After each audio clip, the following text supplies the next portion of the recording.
Jamaah rahimakumullah, kita nih sejak lahir melakukan perjalanan panjang. Mau tidak mau, semua perlu persiapan. Apa yang dipersiapkan orang tua antum? Antum mungkin gak kebayang. Anak setelah menjadi orang tua, anak mau sekolah, anak mulai nabung. Berapa sih bayar sekolahnya? Dikatakan bayarnya sekian-sekian. Ya Allah ya, bismillah lah, demi anak. Kita tabung tuh duit. Kadangkala ingin membeli sesuatu yang indah buat kita, ditahan. Kenapa? Persiapan buat anak. Kita tuh dipersiapkan untuk melakukan perjalanan panjang. Ibnul Jauzi mengatakan, ajaban li rahilin mata wa ma tazawwada lirrihlah. Kita tuh benar-benar takjub dengan seorang pengembara, seorang yang melakukan perjalanan mati dan dia nggak bawa bekal apa-apa untuk perjalanan itu. Antum dengar ada orang melakukan pendakian gunung mati kehabisan bekal. Kenapa? Nggak siap-siap dia. Kita ini melakukan perjalanan panjang, jemaah. Ahibati fillah. Ketika perjalanan yang ditempuh 10 hari, antum mau berangkat umroh, berapa hari umroh biasanya? Ada paket 9 hari. Ada paket 14 hari. Ada paket 12. Masya Allah, ada yang kerja di umroh. Baik, orang tuh tahu tuh paket 14 hari sekian bayarnya. Hotelnya mau yang kayak apa tuh? Hotel bintang 5 plus atau nggak berbintang? Ya terserah antum. Artinya antum sudah tahu. Jangan sampai antum salah pilih travel, nggak berangkat antum. Benar jemaah. Antum mau umroh nih, ikut kemarin apa? First travel. Iya. Yang 60.000 jemaahnya nggak berangkat. Siapa yang salah? Travelnya apa yang milih travelnya? Ana izin minum dulu jemaah. Anda nggak tahu yang salah yang mana jemaah? Yang salah jemaahnya ya. Ini nggak ada air minumnya jemaah. Masya Allah. Alhamdulillah. Tadi yang ada mengatakan yang salah jamaah, yang jelas travelnya salah, jamaahnya salah. Dia mau cari yang murah. Murah. Mungkinkah antum masuk surga murah jamaah? Ala inna sil'atallahil ghaliyah. Ala inna sil'atallah ghaliyah. Ketahuilah barang dagangan Allah ini mahal. Nggak murah. Ala inna sil'atallahil jannah. Yang Allah tawarkan ini surga, paketnya masuk surga. Mau bayar berapa antum? Antum lihat sekarang ada haji jamaah, haji furoda, bayarnya itu sampai 300 juta, 400 juta. Hanya untuk di Mekah berapa hari? 20 hari, ada yang 2 pekan. Cuma 20 hari. Gimana antum mau di surga, mau tinggal di surga yang khalidina fiha abada. Selama-lamanya berapa antum mau bayar? Apa bekal yang perlu dibawa jemaah? Orang harus belajar tentang bekal ini. Karena kalau bicara kematian pasti sudah. Nggak ada yang hidup kekal. Nabi Muhammad SAW, orang paling dicintai Allah, mati. Sallallahu alaihi wasallam. Tapi beliau sudah berbekal cukup. Maka seorang yang mau melakukan perjalanan itu harus benar-benar mengukur jamaah berapa bekal yang dia harus bawa. Cukup enggak dia? Jangan sampai anak kehabisan bekal di jalan. Bayangin, antum nanti itu akan dibangkitkan dari kuburan telanjang, nggak bawa apa-apa. Nanti di sana kita akan dijemur, semuanya akan dijemur. Mentari akan mendekat qadra mil, kata Nabi SAW. Sejarak 1 mil, 1,5 kilo kira-kira. Matahari mendekat 1,5 kilo. Apa enggak terbakar? Persiapkan untuk itu supaya tidak terbakar. Orang kalau tahu akan ada hujan, akan ada badai, dia persiapkan. Persiapan kita sesuai dengan kondisi perjalanan kita. Dan bicara pada waktu matahari mendekat itu, kata Rasul sallallahu alaihi wasallam, sab'atun yudhilluhumullah fi dhillih yauma la dhilla illa dhilluh. Ada 7 manusia yang akan mendapatkan naungan dari Allah azza wajalla pada hari tidak ada naungan kecuali naungan Allah azza wajalla.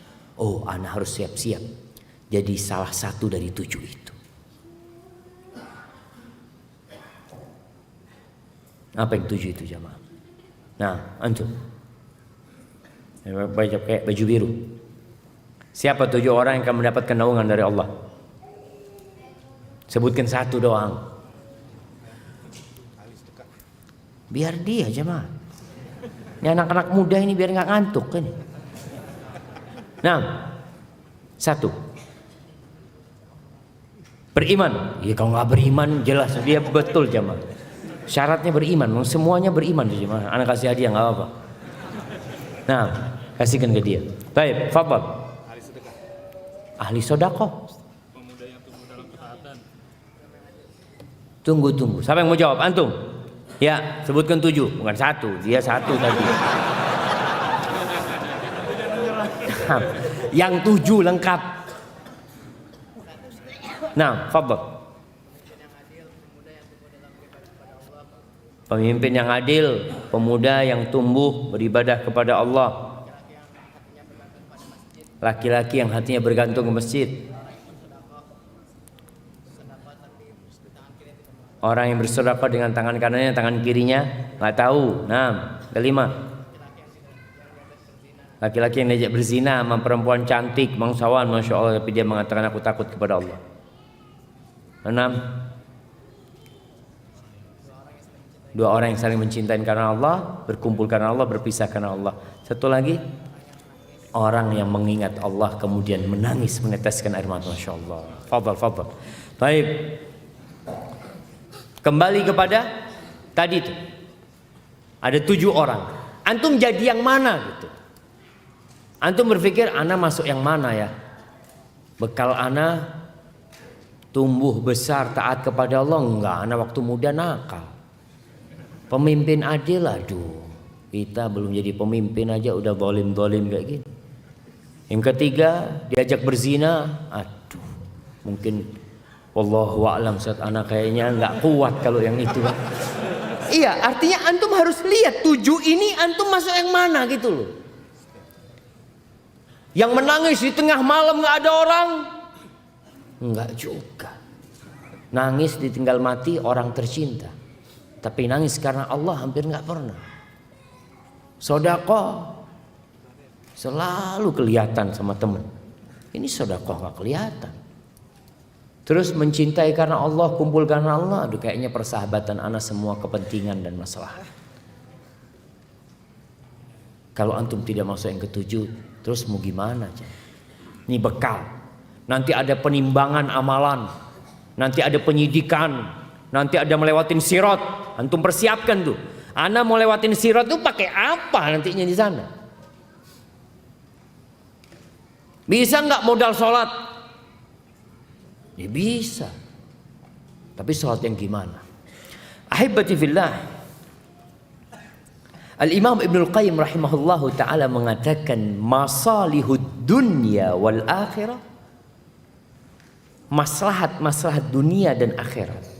Manutatun bitta'ab. Semuanya itu harus dikerjakan dengan kelelahan. Dunia dan akhirat. Jadi kalau ada orang mau nyari akhirat santai nggak bisa. Sebagaimana antum mau cari dunia ini ta'ab, capek jemaah. Siapa yang cari dunia nggak capek? Antum pikir orang-orang kaya nggak capek? Mungkin badannya nggak capek, pikirannya capek. Orang kalau badannya capek enak tidur jemaah. Antum lihat orang badannya capek, masya Allah. Duduk di masjid baru ustadznya assalamualaikum langsung. Karena badannya yang capek. Tapi kalau orang pikirannya capek di atas kasur nggak tidur. Jangan di kajian jemaah, di atas kasur. Dia udah AC setel 17, 18, 19 turun lagi 17. Kok nggak tidur aneh. Badannya nggak capek, pikirannya yang capek. Jadi maslahat dunia dan akhirat itu diraih dengan kelelahan. Wala rahata liman la ta'abalah. Kata Ibnu Qayyim, nggak ada istirahat buat orang yang nggak capek. Gimana antum mau istirahat, antum nggak capek? Antum kebayang orang anak mau istirahat, antum istirahat abis ngapain antum? Ya itu nggak ngapa-ngapain, nggak mungkin jemaah. Nggak ada istirahat kecuali buat orang yang lelah. Bal ala qadri ta'ab takunur rahah. Bahkan sesuai dengan kadar kelelahan, seperti itu istirahat antum. Sesuai dengan kadar kelelahan antum, seperti itu antum akan istirahat. Ana punya anak-anak masya Allah. Kalau siang nggak tidur jemaah, main ini itu, jangan nunggu isya. Habis maghrib teler semuanya sudah. Karena dia lelah, dia capek, pantas dia istirahat. Dia capek. Terus antum mau istirahat. Apa yang antum kerjakan untuk perjalanan panjang itu? Ahibati fillah, apa bekal yang harus dipersiapkan? Dari cerita orang Badui tadi, cerita Ibnul Jauzi, cerita Ibnul Qayyim, para ulama berusaha untuk memberikan pencerahan buat kita. Antum buka tas antum, lihat apa yang sudah ada di tas antum. Yang kita akan bahas belum ada, antum cari, antum taruh di sana. Yang pertama adalah tauhid. Itu bekal pertama. Kalau antum punya amal soleh sepenuh bumi ini, antum suka membantu orang lain, ana sekali sedekah 1 miliar, sekali sedekah 10 miliar, masya Allah, tapi tidak ada keimanan, nggak mungkin engkau bisa sampai ke surga Allah Subhanahu wa ta'ala. Bahkan kata Allah kepada nabinya alaihi salatu wassalam, la in asyrakta wa laqad uhiya ilaika wa ila alladhina min qablika la in asyrakta la yahbatanna amalu. Telah diwahyukan kepadamu dan kepada nabi-nabi sebelum, andai kata engkau melakukan kesyirikan, batal semua amalanmu, gugur semua amalanmu. Wala takunanna minal khasirin. Pasti engkau akan menjadi orang-orang yang merugi. Maka jaga iman kita. Iman dan tauhid ini bisa usang jemaah. Antum ada orang yang dulunya masya Allah, seakan-akan dia orang yang paling semangat menuju Allah Subhanahu wa ta'ala, bekalnya paling cukup, dapat 2 tahun antum nggak ngelihat dia di majelis ilmu lagi. Kemana fulan? Kok nggak ada? Imannya sedang turun. Dia udah nggak lagi baca Quran. Dia udah nggak lagi sholat di masjid. Karena godaan yang begitu dahsyatnya. Kalau bicara iman, maka iman itu memiliki rasa. Ada rasanya, jemaah. Siapa di antara antum yang sudah merasakan ada rasanya iman? Jadi seperti makanan. Ada makanan yang hambar. Antum makan aduh nggak enak. Ada orang-orang yang beribadah kepada Allah tapi masih merasa terbebani dengan ibadah itu. Belum dia merasakan nikmatnya sholat, belum. Kenapa? Karena imannya belum benar. Kenapa Nabi SAW mengatakan sholat yang paling berat buat orang munafik itu sholat isya dan sholat subuh? Kenapa berat buat mereka? Ringan buat orang-orang yang beriman. Karena orang munafik nggak ngerasakan manisnya beriman. Yang ada semua gerak-gerik dia, kelakuan dia hanya pura-pura. Terpaksa dia beribadah. Makanya Allah katakan, "Idza qamu ila sholati qamu kusala." Mereka kalau bangkit mendirikan sholat males-malesan. Yura'unan nas, riya sholatnya. Wala yadhkurunallah illa qalila. Maka bekal pertama nih iman dan tauhid ini harus sampai tingkatan yang antum gak akan mundur.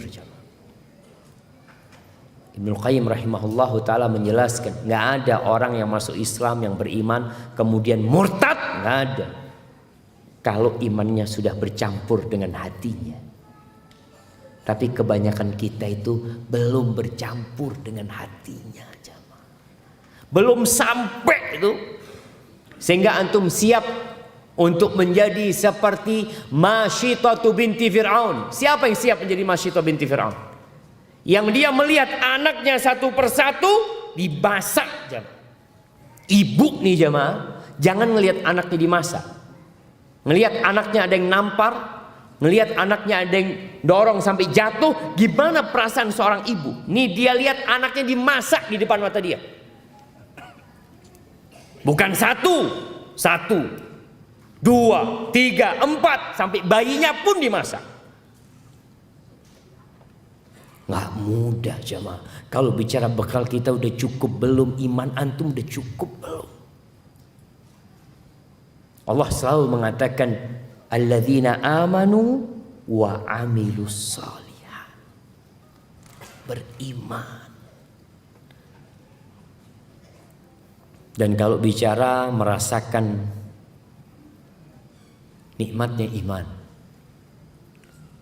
ada 3 syarat supaya bicara bekal ini benar. Ada orang bawa bekal, ternyata bekal dia ya nggak berkualitas. Bawa dia bekal di tas dia ada iman, tapi nggak berkualitas keimanan. Ikut-ikutan belaka. Baik, siapa yang nyebutkan? 3 syarat merasakan manisnya keimanan. Fadhal. Nah, nih kembali kepada hadis orang Badui. Dia harus menjadikan Allah dan Rasulnya lebih dia cintai dari segala-galanya. Yang kedua, dia mencintai seseorang karena Allah, bukan karena kepentingan, bukan karena ada maslahat sama orang ini, bukan cinta eksploitasi, bukan. Tapi cinta benar-benar karena Allah. Nggak ada manfaat dari orang itu. Bukan karena ana mau balas budi, enggak. Ana cinta karena Allah. Yang ketiga, dia membenci kepada kekufuran. Setelah Allah selamatkan dia, setelah Allah kasih hidayah kepada dia, sebagaimana bencinya dia untuk dimasukkan ke dalam api neraka. Masya Allah. Kirim ke belakang. Haibati fillah. Apa ini? Pertanyaan.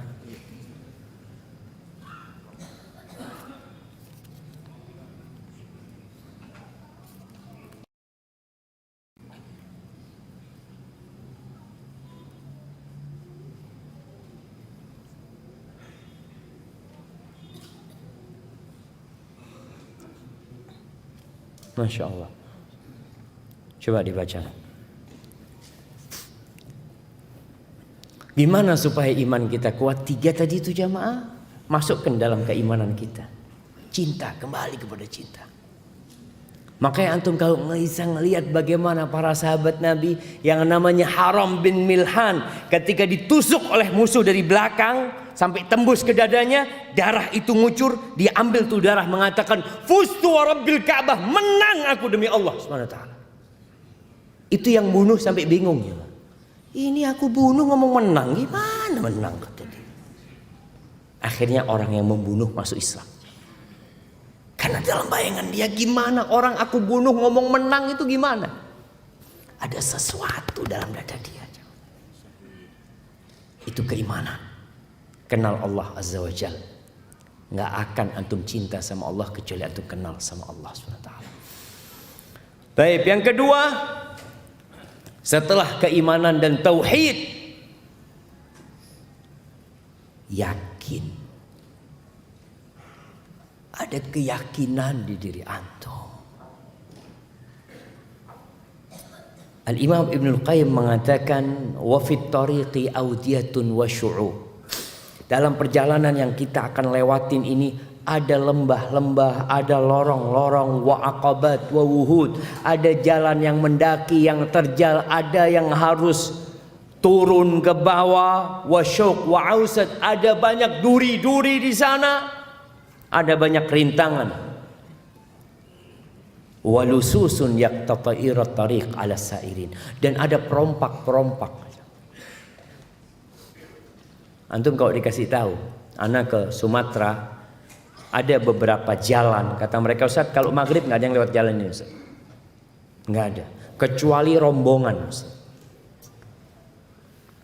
Karena ada bajing loncat. Emangnya bajing jalan kaki? Dari dulu bajing itu loncat. Tapi ini manusia-manusia yang punya akal, tapi mereka merompak. Dan bukan menjelaskan akan ada. Kemudian disebutkan la siyama ahlal lail al-mudlijin. Khususnya orang-orang yang jalan di malam hari. Itu maling-malingnya, perompaknya lebih garang lagi ya. Fa idza lam yakun ma'ahu udadul iman, kalau dalam melakukan perjalanan itu dia nggak bawa bekal keimanan, wa masabihul yaqin, dan dia membawa misbah, lentera-lentera keyakinan, tattaqidu bizitil ikhbar, lentera yang hidup dengan minyak ketundukan kepada Allah, wa illa ta'allaqat bihim tilkal mawani. Kalau dia nggak punya keyakinan, mau nggak mau dia akan terganggu di jalan, nggak nyampe ke tempat itu. Berapa banyak orang yang nggak bisa sholat malam, jemaah? Nggak bisa sholat malam. Kenapa kok nggak bisa sholat malam? Main bola 2 jam sampai capek. Nonton bola jam 3 sampai subuh, masya Allah. Sholat malam nggak mampu. Apa masalahnya, jemaah? Makanya mereka mengatakan keyakinan ini, jemaah. Kalau kita nggak punya keyakinan, ya udah, nggak lama kita capek, lelah, males. Dan itu penyakit manusia. Tiap pagi Rasul SAW berdoa, Allahumma inni a'udzubika minal kasal. Ya Allah, aku berlindung kepadamu dari sifat malas, ya Allah. Tiap hari. Antum yakin nggak sama Allah SWT? Yakin nggak dengan bidadari surga? Yakin nggak kalau ada sirat yang harus kita lewatin? Orang yang yakin, tadi kita sebutkan, orang yang yakin ada bajing loncat di sana, berhenti dia nggak jalan, nunggu besok, karena yakin dia. Tapi orang yang nggak tahu jalan aja, di sana dia dirampok. Lalu dia mengatakan, ya Allah, duit anak habis, semuanya diambil, mobil dikemposin. Kata orang, kamu kenapa jalan di situ? Saya nggak tahu. Makanya belajar. Nggak ada alasan antum ngomong nggak tahu. Antum mau melakukan perjalanan, subhanallah. Antum lihat orang-orang dari luar negeri itu kalau mau ke Indonesia, dia itu beli peta Indonesia dulu, jemaah. Dia lihat mana destinasi yang dia akan tuju. Berapa biayanya ke sana. Dia tahu di mana dia berhenti. Ana sering naik kereta dari Surabaya ke Jember. Selalu ana lihat tuh. Yang namanya turis-turis itu dengan tasnya yang gede. Dia duduk di sana, dia tunggu. Nanti di Probolinggo dia turun untuk ke Bromo. Dia tahu di sini tempat turunnya, maka dia turun. Yakin dia turun. Dari sana ada turis lagi yang naik jemaah untuk melanjutkan perjalanan ke Banyuwangi atau ke Jember. Mereka lakukan itu, mereka pelajari. Keyakinan kalau nggak dibangun di atas ilmu gimana antum akan yakin? Itu ke perjalanan seperti ini, masya Allah. Jadi kalau antum dengar ada turis yang kehabisan bekal, dia salah perhitungan, atau bekal dia dicuri orang, atau apalah. Kalau itu untuk perjalanan dunia, gimana untuk perjalanan akhirat? Antum yakin nggak bahwa saya di atas sirat itu ada kalalib,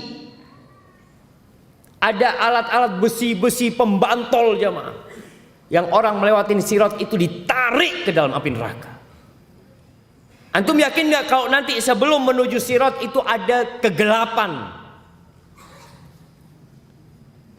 Orang itu ketika selesai dari timbangan menuju ke sirat, Allah berikan kegelapan. Yang awalnya mereka bisa saling melihat, nggak ada lagi. Semua orang bawa cahaya masing-masing. Kullun biqadri amalih. Kata Nabi SAW, semua sesuai dengan amalannya. Ada yang cahayanya seperti gunung di hadapan dia. Dia ini bersama temennya di samping, jalan bareng, yang sebelah nggak kelihatan apa-apa. Cahaya itu hanya untuk dia. Ada yang seperti pohon kurma di sebelah kanannya. Dia bisa melihat jalan itu untuk melewatin jembatan sirat yang berada di atas neraka jahanam.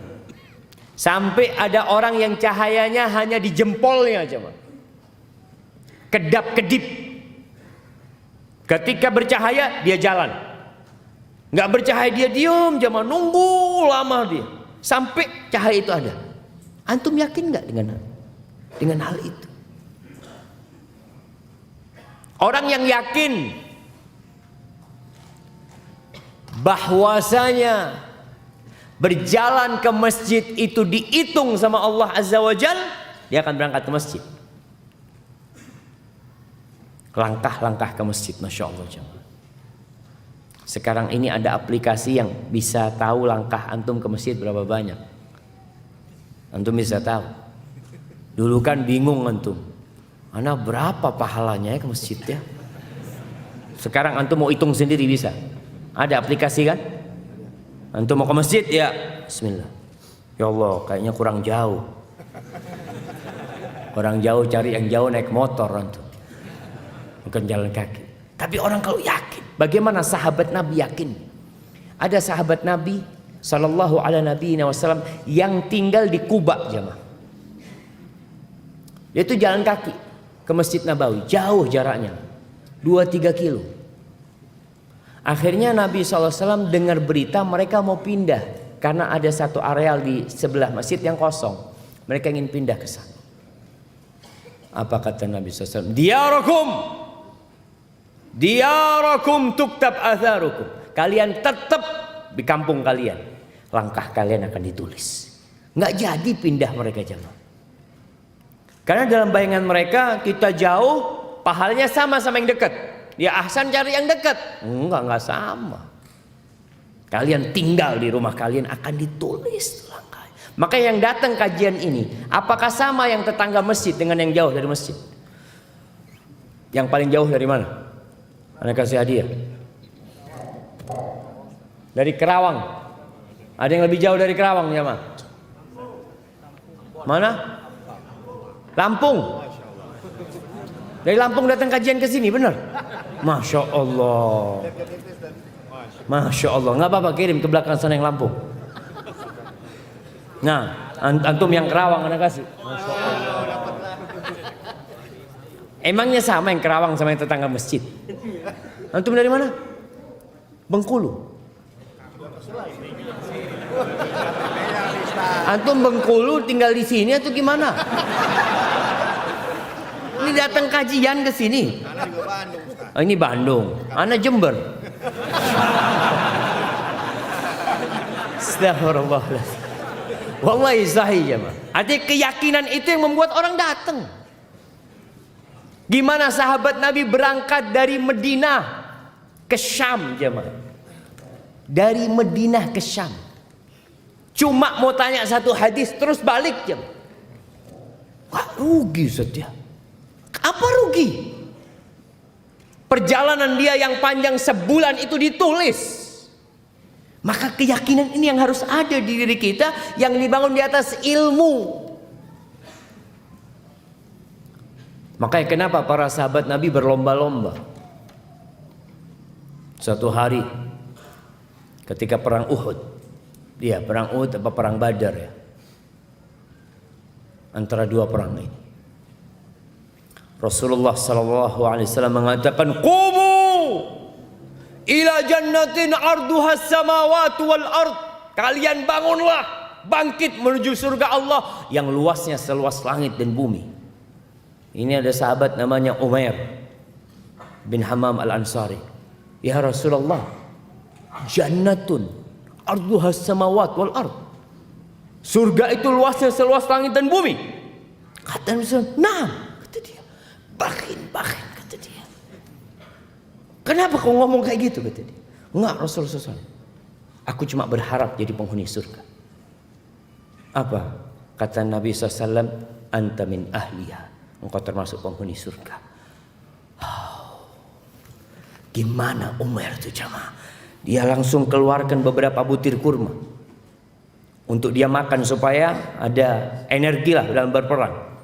Dalam kondisi dia makan butir kurma, dia mengatakan, la in hayid hatta akul hadit tamarat. Kalau aku hidup sampai menghabiskan kurma ini, itu benar-benar kehidupan yang panjang kata dia. Dilempar itu kurma, dia lari ke dalam medan perang dan dia tewas di jalan Allah Azza wa Jalla.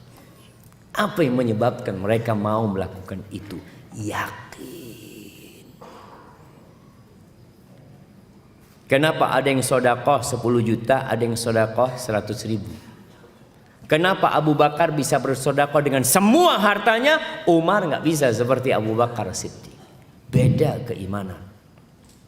Imannya Abu Bakar kalau ditimbang dengan imannya umat Nabi Muhammad SAW, lebih berat imannya Abu Bakar Siddiq radhiyallahu anhu. Ini yang perlu kita pupuk. Datang kajian. Makanya kalau datang kajian, bawa apa? Bawa buku sama pulpen. Wah, Ustaz. Itu yang nggak yakin hafal. Ustaz. Kalau ana yakin bisa menghafal. Jadi ana bawa kuping doang cukup, Ustaz. Masya Allah. Apa benar kayak gitu jemaah? Enggak. Antum catat. Ahibati fillah. Taib, itu keyakinan. Bicara keyakinan jemaah. Seorang ulama memisalkan keyakinan ini dengan sebuah kota. Dia sebutkan, mathalul iman kamathali baldatin laha khamsatu khusun. Permisalan keimanan itu seperti sebuah negeri yang memiliki 5 benteng. Negeri yang memiliki 5 benteng. Benteng yang pertama tercipta dari emas. Benteng terdalam. Benteng yang selanjutnya dari perak, benteng yang selanjutnya dari besi, benteng yang selanjutnya dari batu, benteng yang selanjutnya dari batu bata, dari tanah. Kata mereka, famazala ahlul hisin muta'ahidin, apabila pemilik benteng itu selalu memperhatikan benteng terluar yang tercipta dari tanah, selama itu dijaga, kalau rusak dia perbaikin, musuh tidak mungkin berhasrat untuk menyerang. Gimana dia lihat? Ini kota 5 benteng, benteng luarnya aja selalu dijaga kayak gitu. Faida ahmalu, kalau mereka melihat benteng yang terluar mulai kena hujan, kena angin, mulai runtuh, maka musuh akan berusaha menyerang benteng yang selanjutnya. Kalau benteng yang selanjutnya yang terbuat dari batu itu runtuh, maka mereka akan masuk kepada benteng yang selanjutnya sampai rusak benteng yang tercipta dari besi, masuk ke benteng yang tercipta dari perak, kemudian merusak benteng yang tercipta dari emas. Benteng yang pertama jamaah, yang paling dalam, yang tadi tercipta dari emas itu disebutkan adalah al-yaqin, keyakinan. Benteng yang kedua yang tercipta dari perak itu adalah al-ikhlas, keikhlasan. Benteng yang ketiga itu yang tercipta dari besi adalah al-faraid, yang wajib-wajib. Benteng yang tercipta dari batu itu adalah an-nawafil, yang sunnah-sunnah. Dan benteng yang paling luar yang tercipta dari tanah itu al-adab, adab dan etika. Kalau antum menjaga adab dan etika antum, setan tuh susah mau masuk agar antum meninggalkan yang sunnah. Yang hanya adab dan etika dia jalanin, apalagi yang sunnah. Kalau antum ngerjain yang sunnah, setan gak akan mau atau gak akan bisa masuk untuk merusak yang wajib. Mana mungkin setan akan merusak yang wajib? Dia aja yang sunnah getol ngerjain. Jangan sholat maghrib yang mau digodain, qobliyah ba'diyahnya gak pernah putus tuh orang. Maka setan gak akan bisa masuk merusak benteng kewajiban terjadi. Tapi kalau yang wajib sudah ditinggal, maka setan akan masuk menghancurkan benteng keikhlasan. Antum yang wajib ditinggal. Kadang-kadang ada orang, Ustaz, orang ini Ustaz nggak sholat 5 waktu, tapi baik orangnya Ustaz. Gimana coba? Pernah antum melihat kan? Ada orang nggak sholat tapi baik. Tuh, kalau yang wajib ditinggalkan, setan masuk ke benteng keikhlasan. Bisa jadi dia baik ria. Karena yang dikejar yang wajib udah selesai, setan udah istirahat yang wajib. Sekarang yang dirusak keikhlasan. Orang ini tetap dipandang baik tapi pamer sama orang. Istilahnya orang media itu pencitraan. Ketika yang wajib ditinggal, tapi orang ini kok baik Ustaz ya? Ya pencitraan. Karena benteng setelah kewajiban yang ditinggalkan akan dirusak keikhlasan orang ini. Kalau udah nggak ikhlas, udah beramal ria, ingin pujian orang, tinggal satu benteng terakhir. Keyakinan. Dia nanti akan jual agamanya untuk mendapatkan sedikit kenikmatan dunia. Maka bicara keyakinan, keyakinan ini ternyata perlu dijaga dari benteng terluar jemaah. Jadi kalau antum mengatakan kita harus membahas tauhid keyakinan, iya betul. Tapi tauhid ini juga harus dijaga dengan benteng-benteng yang tadi. Jangan sampai ada di antara teman-teman yang alhamdulillah Ustaz, ana jaga tauhid Ustaz, walaupun ana enggak bayar utang. Oh. Antum enggak bayar utang, tauhid dia Ustaz.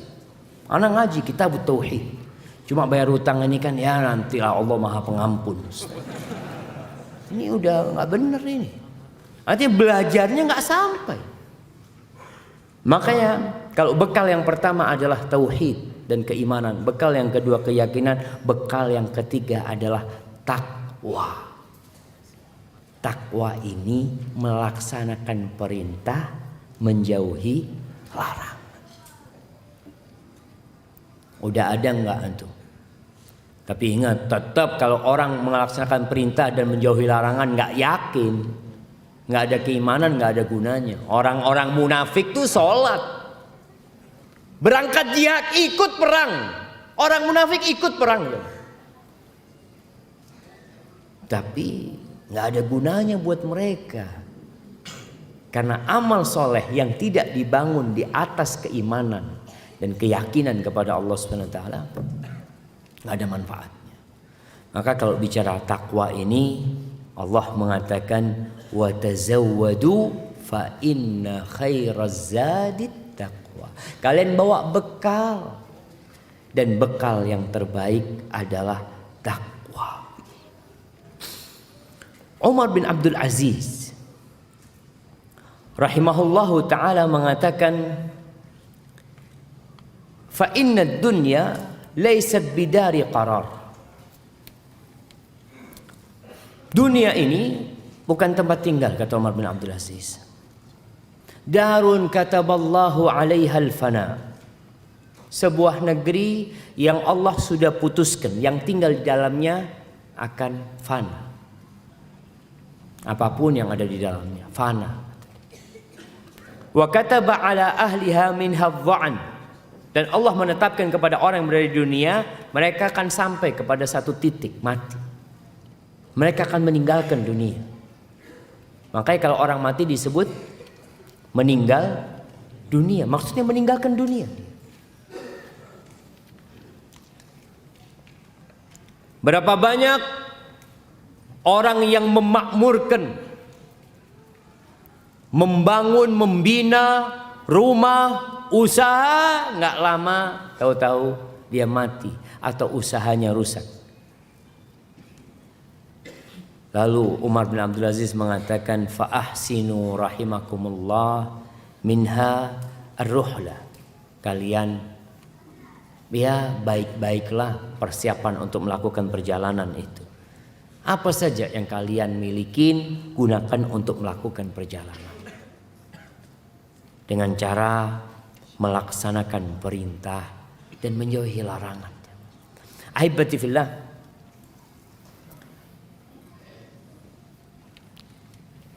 seorang tabi'in yang bernama, anak kok lupa namanya, Ibn Du'ama As-Sadusi. Dia mengatakan Allah itu tidak memerintahkan kepada kalian sebuah perintah karena Allah butuh sama kalian. Jadi nggak ada Allah perintahkan sesuatu karena Allah perlu sama kita. Antum disuruh taat, disuruh patuh karena Allah perlu. Seperti sebuah negeri, kalau rakyatnya patuh, rakyatnya taat, negerinya makmur. Allah itu nggak perlu. Kalian mau nggak benar semuanya nggak ada perlunya semua. Allah itu ketika memerintahkan sesuatu pada hakikatnya untuk maslahat kalian. Untuk maslahat kalian, murni buat kalian. In ahsantum ahsantum li anfusikum. Kalau kalian berbuat baik itu buat kalian loh. Bukan buat Allah. Dan Allah tidak melarang sesuatu karena bakhil.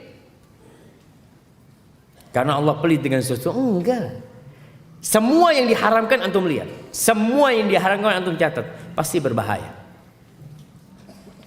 Nggak mungkin sesuatu bermanfaat kemudian dilarang sama Allah Subhanahu wa ta'ala. Berarti tinggal kitanya yang sadar. Laksanakan perintah Allah.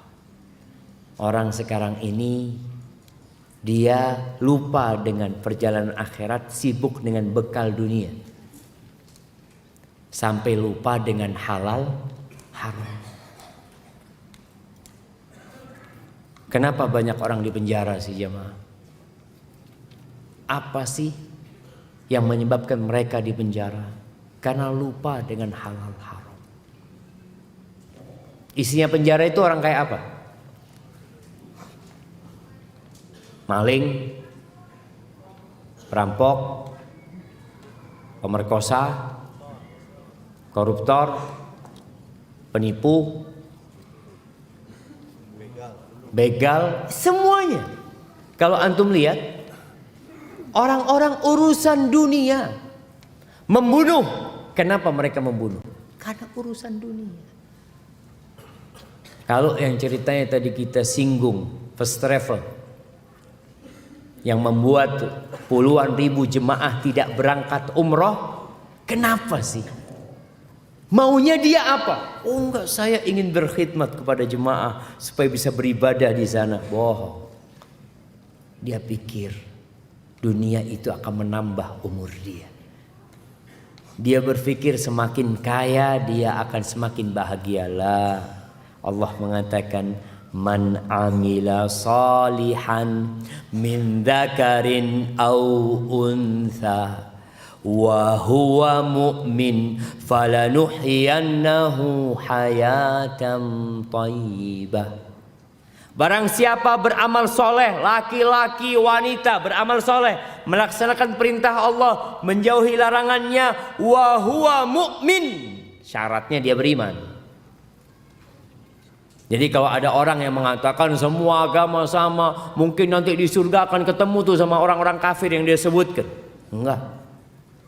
Ini ada orang-orang yang memang enggak yakin sama agama. Kami beriman bahwasanya yang masuk surga hanya orang-orang yang beriman. Allah mengatakan innallaha harramaha 'alal kafirin. Allah haramkan surga itu buat orang-orang yang kafir. Ini sebuah keyakinan. Barang siapa beramal soleh, laki-laki wanita sama, dalam kondisi dia beriman, maka dia akan diberi penghidupan yang baik. Baik, udah yang ketiga, bekal yang ketiga. Yang keempat, ikhlas.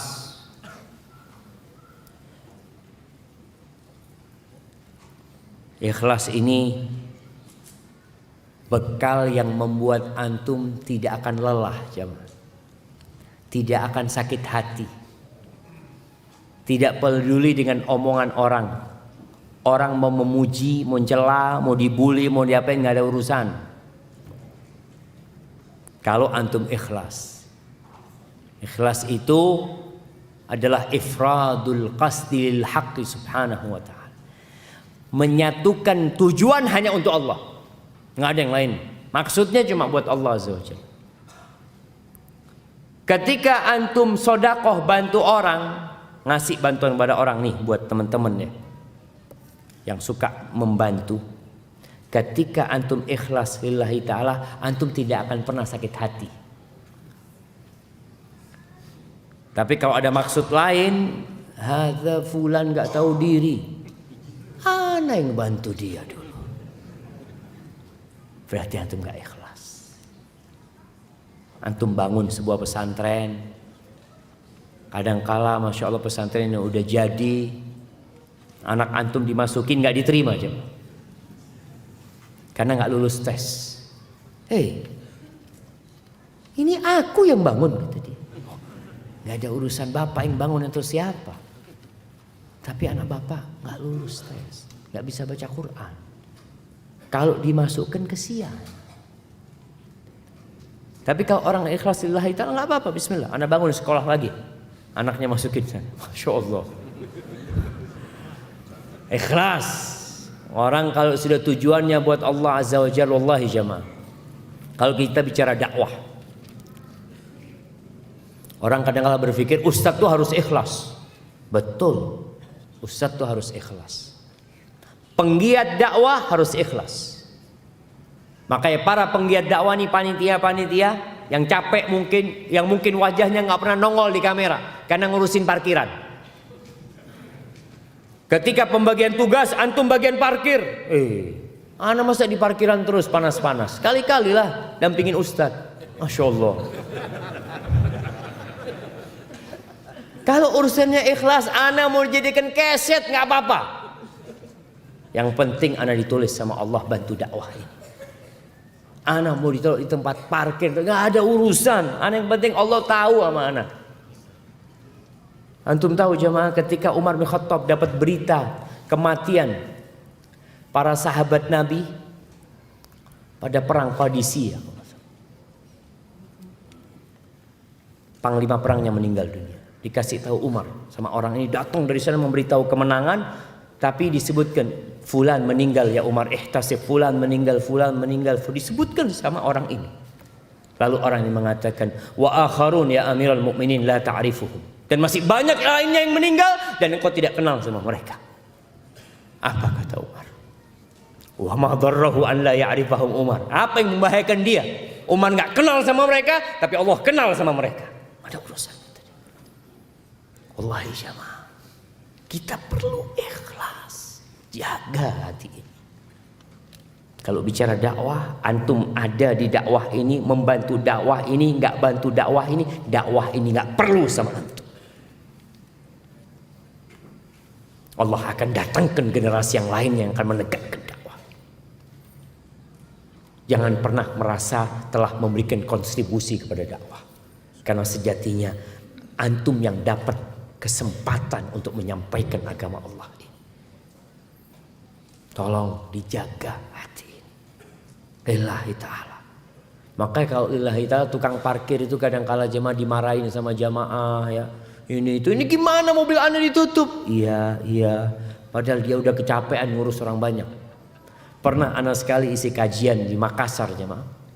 Maghrib. Ini panitinya baru jemaah. Anak-anak muda yang masih Masya Allah semangat kajian.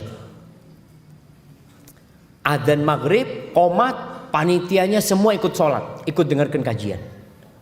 Akhirnya selama kajian anak pengumuman motor dan mobil jemaah. Karena panitianya mau ngaji, jadi parkiran itu nggak ada yang ngatur jemaah.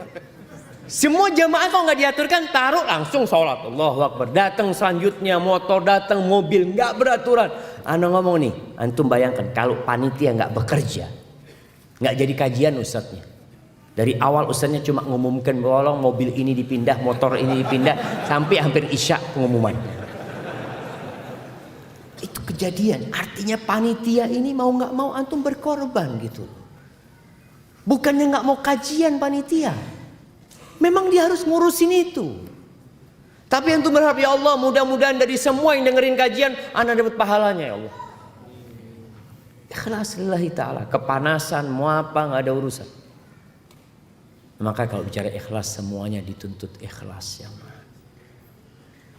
Kemudian nih firman Allah Subhanahu wa taala di surat Shad ayat 82 83 berbicara keikhlasan, qala fa bi izzatika la ughwiyannahum ajma'in.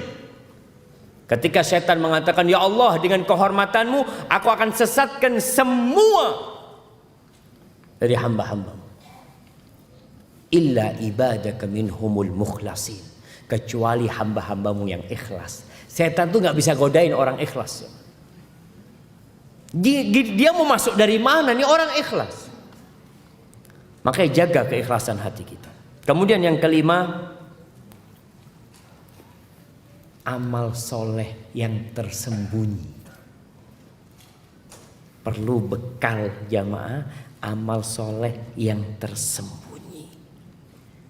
Kalau tadi kita bahas tentang 7 golongan yang akan mendapatkan naungan dari Allah Subhanahu wa taala. Kalau antum lihat banyak diantaranya adalah amal yang ikhlas dan tersembunyi. Sedekah, tangan kirinya nggak tahu. Antum coba sedekah, istri nggak tahu. Antum milikin sedekah yang nggak ada orang tahu di muka bumi ini kecuali Allah Azza wa Jalla. Mungkinkah itu terjadi? Mungkin jam. Antum bisa bersedekah orang nggak tahu. Sedekah 5.000, padahal di dalamnya ada duit $100. Ustaz, $100 jangan dilipat-lipat Ustaz. Kalau soalnya nilainya turun, jadi tetap dimasukin 100.000. Hati-hati, jaga. Sembunyikan amal antum. Karena amal yang ikhlas terang-terangan, sedekah terang-terangan boleh nggak jemaah? Boleh. Ana izin minum dulu jemaah. Bismillah.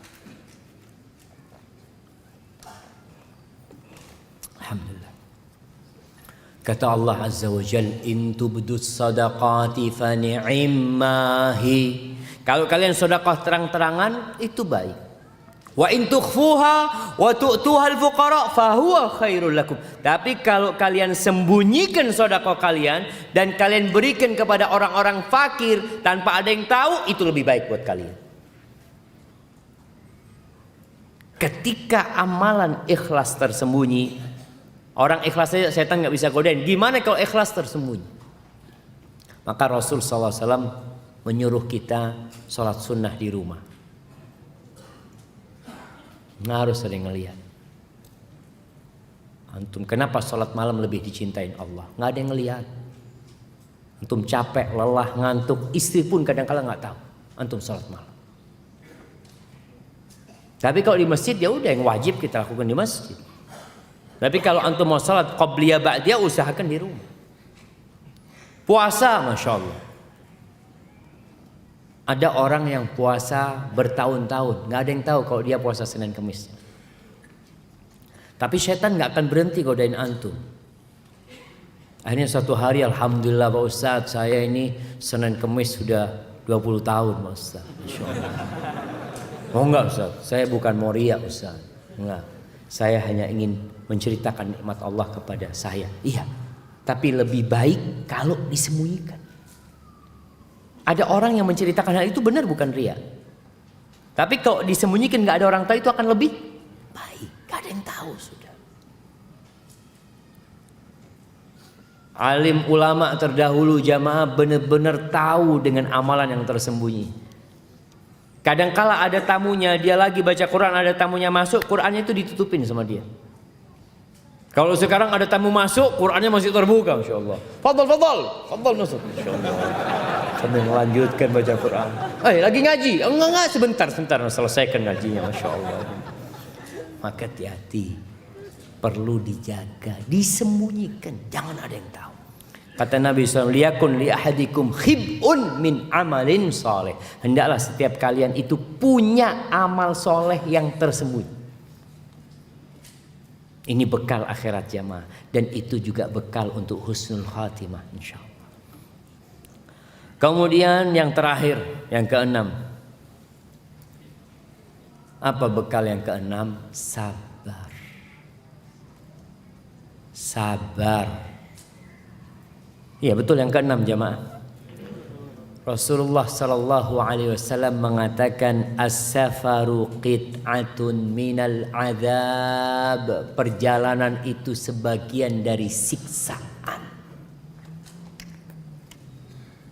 Perjalanan kita panjang. Ini perjalanan di dunia. Antum mau naik pesawat, mau naik jet pribadi, tetap azab. Yang namanya perjalanan qit'atun minal azab. Maka diperlukan kesabaran. Kalau antum lihat bagaimana Allah mengatakan wasta'inu bisabri wassalah. Kalian minta tolonglah dalam menghadapi apa saja dengan sabar dan sholat. Kalau antum nggak sabar jemaah, antum menghadapi istri harus sabar, menghadapi anak harus sabar, menghadapi orang tua harus sabar, menghadapi tetangga harus sabar, naik mobil perjalanan harus sabar. Di mana sabar tidak diperlukan? Diperlukan di semua tempat. Makanya ketika Allah menyebutkan tentang penghuni surga, apa kata Allah? Wajazahum bima sabaru jannatan wa harira. Allah berikan balasan kepada mereka karena kesabaran mereka. Rasulullah sallallahu alaihi wasallam 13 tahun di kota Mekah sabar. 10 tahun di kota Madinah, apa selesai sabarnya beliau? Tetap beliau harus bersabar. Nabi Musa alaihissalam hidup di istana Fir'aun, sabar. Keluar dari istana Fir'aun, ngembala kambing, sabar. Balik lagi menjadi nabi dan utusan Allah. Setelah 10 tahun mengembala kambing, menghadapi Fir'aun, sabar. Fir'aun sudah mati, tenggelam di lautan. Menghadapi Bani Israel, harus sabar. Maka bersabarlah antum dalam melakukan perjalanan ini. Capek, lelah, kalau antum yakin dengan pahala, hilang kelelahan itu jemaah, hilang. Antum melihat pekerja-pekerja, oh jangan pekerja lah, tuh orang-orang yang di Jakarta macet-macet tiap hari. Kenapa mereka lakoni jemaah? Kenapa dikerjakan sama mereka? Anak kasih dia yang tahu. Nah, kenapa orang-orang bermacet ria itu tiap hari dia kerjakan? Cari nafkah lah. Yakin mau dapat gaji. Terpaksa. Ya, terpaksa kalau nggak yakin nggak jalan dia. Jadi yakin tuh. Kasih hadiah buat yang bilang yakin. Tapi kalau yakin doang nggak sabar, pulang kampung dia. Iya. Banyak orang yang yakin, anak gaji besar di Jakarta Ustaz. Tapi capek Ustaz. Kayak budak anak itu Ustaz. Perbudakan benar-benar, pagi keluar. Tapi kalau di kampung Ustaz, Masya Allah. Habis subuh sarapan. Makan apa? Nah, Jawa Timur rawon jemaah. Makan rawon sama anak-anak orang tua. Nggak dengar suara apa-apa, Masya Allah. Tapi antum dapat apa di sana? Ya nggak dapat apa-apa sih Ustaz. Ya nggak bisa. Jamaah rahimakumullah, sebagai penutup ana akan bacakan sebuah riwayat dari Ibnu Abbas, bahwasanya Ibnu Abbas mengatakan innallaha ja'ala ad-dunya thalathata ajza. Dunia ini Allah bikin 3 bagian. Juz'an lil mu'min, satu bagian buat orang yang beriman. Wa juz'an lil munafik, dan satu bagian buat orang munafik. Wa juz'an lil kafir, dan satu bagian buat orang kafir. 3 bagian jamaah dunia ini. Isinya dunia ini mukmin, munafik, kafir. Terus mukmin ngapain di dunia ini? Fal mu'min yatazawwad. Orang beriman di dunia ini nyari bekal. Orang beriman itu di dunia, dia mau nggak mau hidup di dunia. Ngapain nanti hidup di dunia? Cari bekal. Ana nih kerja dari pagi sampai sore, cari bekal. Mau kemana? Ana mau lakukan perjalanan jauh. Ana mau menghadap Allah Subhanahu Wa Taala. Dunia ini kan hancur, yakin antum? Yakin. Makanya antum kalau lihat tuh, ketika orang dibagikan kitabnya, dia langsung mengatakan yang dapat dengan tangan kanannya, ha umuqra'u kitabiyah, baca nih bukuku. Inni dhanantu anni mulaqin hisabiyah. Aku yakin kalau aku akan dihisab. Benar-benar dunia ini buat dia hanya untuk mencari bekal. Adapun orang munafik yatazayyan. Orang munafik itu berhias. Dia cari dunia ya untuk menampakkan keindahan dia, tapi bukan untuk bekal akhirat. Sholat dia sholat, tapi bukan untuk bekal akhirat. Hanya untuk supaya tampak orang baik, yatazayyan, supaya kelihatan orang baik. Adapun orang kafir, apa yang dia lakukan dengan dunia ini? Yatamatta, bersenang-senang sampai ajal datang. Makanya Allah katakan innal ladzina kafaru yatamatta'un wa ya'kuluna kama ta'kulul an'am wan naru mathwal lahum. Orang-orang kafir itu mereka bersenang-senang, mereka makan seperti makannya binatang ternak, dan neraka tempat buat mereka. Maka jadilah antum orang yang beriman, yang yakin kalau dunia ini akan kita tinggalkan jamaah. Hadza wallahu a'lam bissawab. Itu yang bisa kita kaji pada kesempatan kali ini.